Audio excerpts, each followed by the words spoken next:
Hello friends, this is Funz education. दोस्तों, आज हम सामाजिक एवं राजनीतिक जीवन में क्लास 6 के अध्याय 1 विविधता की समझ यानी विविधता के बारे में हम समझेंगे। ठीक है, स्टार्ट करते हैं इस टॉपिक को।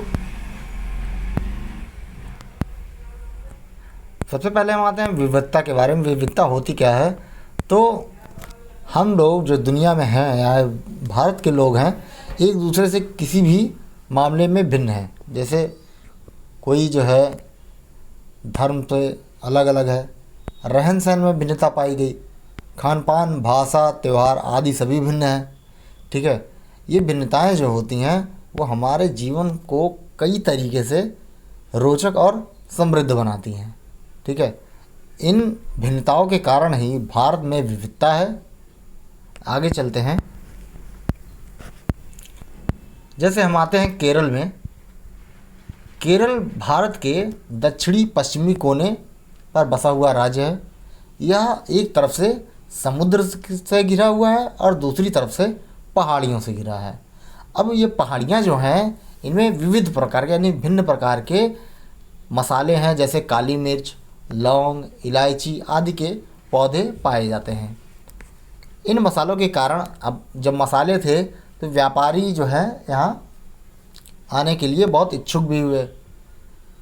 सबसे पहले अरबी एवं यहूदी व्यापारी केरल आए। ऐसा माना जाता है कि ईसा मसीह के जो धर्मदूत थे सेंट थॉमस, ये लगभग 2000 साल पहले यहाँ आए थे। भारत में ईसाई धर्म लाने का श्रेय भी इन्हीं को जाता है। जो सेंट थॉमस थे, ईसाई का धर्म जो है यही लेके आए थे। अरब से कई व्यापारी यहाँ आकर बसे। इब्न बतूता ने, जो करीब 700 साल पहले आए, अपने यात्रा वृतांत में मुसलमानों के जीवन का विवरण देते हुए लिखा है कि जो मुसलमान होते हैं, ठीक है, उनकी समुदाय में की बड़ी यहाँ इज्जत थी।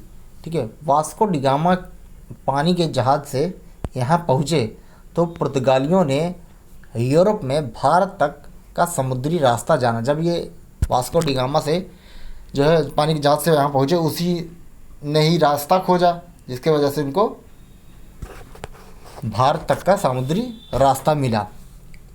इन सभी ऐतिहासिक प्रभाव के कारण केरल के लोग विभिन्न धर्मों का पालन करते हैं, जिसमें यहूदी, इस्लाम, ईसाई, हिंदू और बौद्ध शामिल हैं। चीन के व्यापारी भी केरल आए।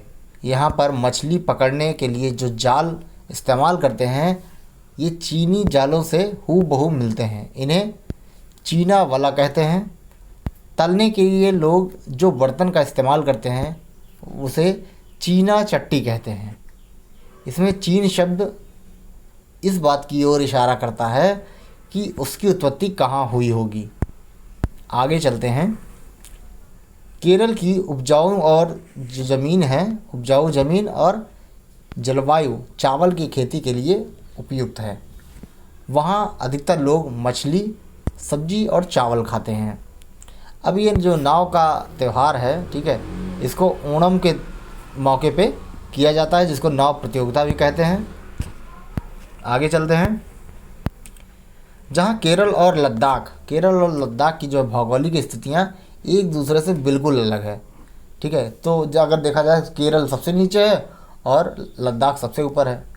वहीं हम यह भी देखते हैं कि दोनों क्षेत्रों के इतिहास में एक ही प्रकार के सांस्कृतिक प्रभाव हैं। दोनों ही क्षेत्रों को चीन और अरब से आने वाले व्यापारियों ने प्रभावित किया। जहाँ केरल की भौगोलिक स्थिति में मसालों की खेती संभव बनाई, वहीं लद्दाख की विशेष भौगोलिक स्थिति और उनके व्यापारियों ने अपनी ओर खींचा।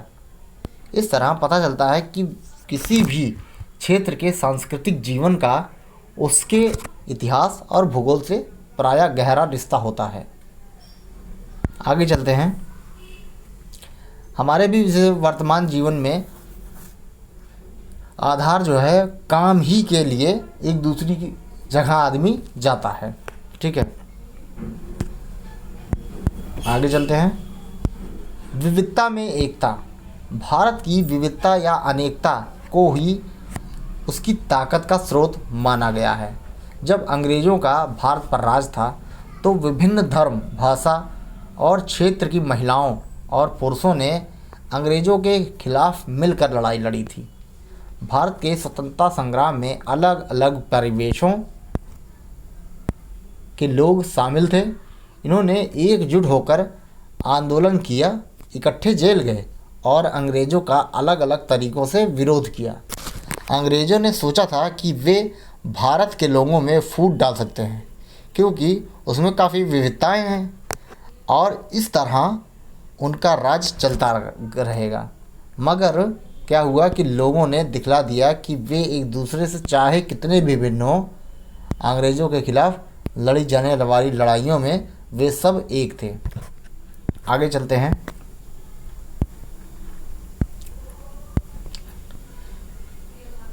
ये स्वतंत्रता दिवस के अवसर पर भाषण देते हुए पंडित नेहरू जी।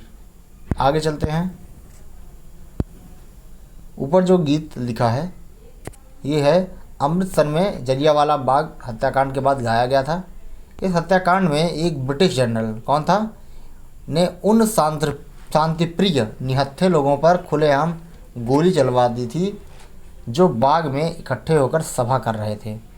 महिला, पुरुष, हिंदू, मुसलमान एवं सिख कितने सारे लोग थे जो अंग्रेज़ों की पक्षपात नीति का जो है विरोध करने के लिए जमा हुए थे।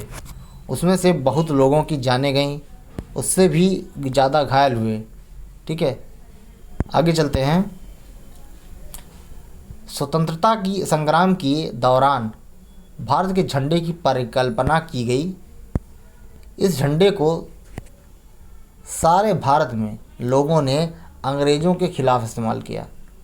जवाहरलाल नेहरू ने अपनी किताब भारत की खोज में लिखा है कि भारतीय एकता कोई बाहर से थोपी हुई चीज़ नहीं है, बल्कि यह बहुत ही गहरी है, जिसके अंतर जो है अलग अलग तरह के विश्वास और प्रथाओं को स्वीकार करने की भावना है।